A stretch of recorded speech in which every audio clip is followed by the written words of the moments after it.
അച്ഛന് അച്ഛൻ എന്താ അമ്മ പറ്റേ?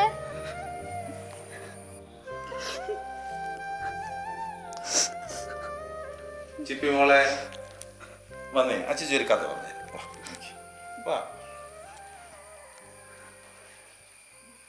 മോളെ എനിക്ക് അറിഞ്ഞിട്ടിരിക്കാണ്ട് എന്തെങ്കിലും ഭക്ഷണം കഴിക്കും. എനിക്ക് വാ. അച്ഛാ കഥ പിന്നെ പറഞ്ഞാ മതി. ഞാൻ ഇപ്പൊ പടം വരയ്ക്കട്ടെ. അച്ഛൻ പറയാറുണ്ടായിരുന്നു വെറുതെ ഇരിക്കുമ്പോ പടം വരയ്ക്കേ. എന്നാ മോള് പടം വരയ്ക്കേ.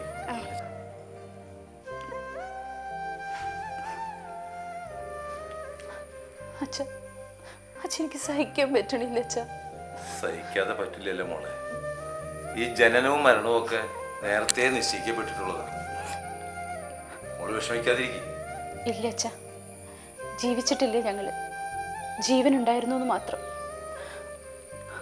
പോട്ടെ മോളെ, ഇനി അതൊക്കെ ആലോചിച്ചിട്ട് എന്തിനാ? ഞാൻ ഒരിക്കലും ഏട്ടന് സമാധാനം കൊടുത്തിട്ടില്ല. ഇനിയിപ്പോ അതൊക്കെ പറഞ്ഞിട്ട് എന്താ കാര്യം? പലപ്പോഴും ഏട്ടൻ പണിയൊക്കെ കഴിഞ്ഞ് വരുമ്പോ ചായ വന്നിട്ട് തരുമെന്ന് ചോദിക്കും. ഓരോ ഒഴിവുകൾ പറഞ്ഞ് ഞാനതൊന്നും ചെയ്തു കൊടുക്കാറില്ല. ഇപ്പൊ അതൊക്കെ ആലോചിക്കുമ്പോ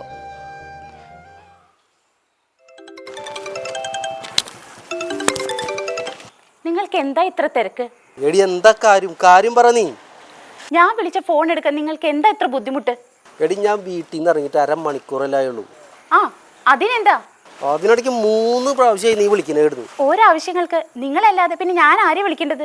നീ കാര്യം പറ, എന്താടി ഇത്? അതെ, വരുമ്പോ പാല് മേടിച്ചോണ്ട് വരണം. അത് നീ ഒരു തവണ പറഞ്ഞതല്ലേ?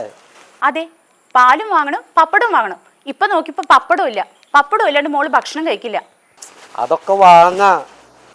അതെ, നിങ്ങൾക്ക് എന്താ ഇത്ര ദേഷ്യം? ഞാൻ കുറേ ആയി ശ്രദ്ധിക്കണം. എന്നെ മോളിയും വേണ്ടാന്നുണ്ടെങ്കിൽ അങ്ങ് ഡിവോഴ്സ് ചെയ്തേക്ക്. നിങ്ങൾക്ക് പിന്നെ സുഖമായിട്ട് ജീവിക്കാലോ. നീ രാവിലെ തന്നെ എന്നെ പ്രാന്ത് പിടിപ്പിക്കില്ലേ? ഞാൻ പ്രാന്ത് പിടിപ്പിക്കാൻ വരുന്നില്ലേ, ഞാൻ ഒഴിഞ്ഞു പൊക്കോളാം.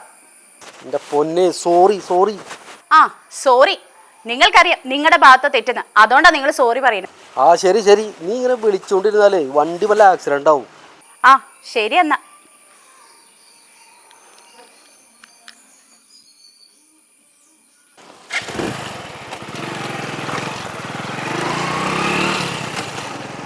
അച്ഛൻ മോളോട് പറയാറില്ലേ മോൾക്ക് ഇച്ചിരി വാശിയൊക്കെ കൂടുതലാണ്?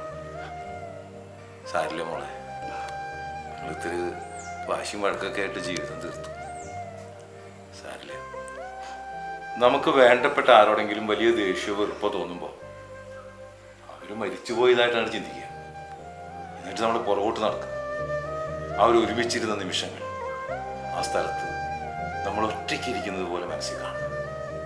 അപ്പം മനസ്സിലാവും സ്നേഹത്തിൻ്റെയും മനുഷ്യൻ്റെയും വില. എന്തായാലും അതൊക്കെ കഴിഞ്ഞു. വന്നത്തേക്ക് തിരിച്ചു പോകാതെ പറ്റില്ലല്ലോ. നമ്മളത് മനസ്സിൽ ഉൾക്കൊള്ളുക. നീ ഒന്ന് താഴേക്ക് നോക്കി, എന്ത് ഭംഗിയുള്ള സ്ഥലങ്ങളാണ്. കഴിഞ്ഞ 50 വർഷത്തോളം നീ അവിടെയാ ജീവിച്ചേ. എന്നിട്ട് നീ അത് എപ്പോഴെങ്കിലും നേരിൽ കണ്ടിരുന്നോ? ഇല്ല, ഞാനൊന്നും കണ്ടില്ല. പല ജന്മങ്ങളിൽ നായായും നരിയായും ജനിച്ച് മോക്ഷം കിട്ടിയൊരു ജന്മം. എന്നിട്ടവിടെ വെട്ടിപ്പിടിക്കലിൻ്റെയും സ്വന്തമാക്കലിൻ്റെയും സ്ഥലമായി മാറി. രാജ്യങ്ങൾ തമ്മിലടി, സംസ്ഥാനങ്ങൾ തമ്മിലടി, എന്തിന് ബന്ധുക്കൾ പോലും തമ്മിലടി, ഭാര്യയും ഭർത്താവും തമ്മിലടി. എല്ലാവരും പരസ്പരം സ്നേഹത്തോടെ ജീവിച്ച ഈ രാജ്യങ്ങൾ തമ്മിലുള്ള യുദ്ധങ്ങളില്ലാതായ മറ്റു രാജ്യങ്ങളെല്ലാം യുദ്ധത്തെ പ്രതിരോധിക്കാൻ വേണ്ടി എടുത്തു വയ്ക്കുന്ന പണം ഉപയോഗിച്ച് ലോകത്തൊരാൾക്കും പട്ടിണിയില്ലാതെ ജീവിക്കാൻ പറ്റും, സന്തോഷത്തോടെ ജീവിക്കാൻ പറ്റും, സമാധാനത്തോടെ ജീവിക്കാൻ പറ്റും. 45 വയസ്സ് വരെ ജീവിച്ചിട്ടും എനിക്ക് എൻ്റെ നാട് കാണാൻ പറ്റിയില്ല. എന്തിന് എൻ്റെ മകളെ പോലും കൺമുന്നിലുണ്ടായിരുന്നിട്ടും എനിക്കൊന്നും കാണാൻ പറ്റിയില്ല. എന്തിനോ വേണ്ടി ഓടുകയായിരുന്നു, ഒരു യന്ത്രം പോലെ. നിന്റെ ജീവിതം തിരിച്ചു തരാനായിട്ട് എനിക്ക് സാധിക്കില്ല. പക്ഷെ നിനക്ക് ഞാൻ മനോഹരമായിട്ടുള്ളൊരു കാഴ്ച കാണിച്ചു തരാം. നീ കണ്ണടക്കി.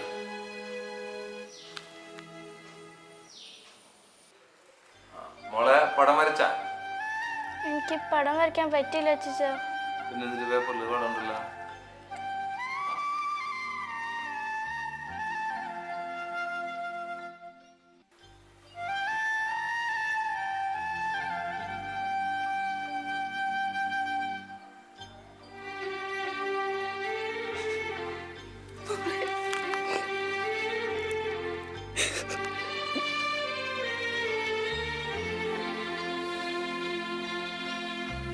നിങ്ങളാരാ? ഇന്നത്തെ നീയായിരുന്നു ഇന്നലകളിലെ ഞാൻ.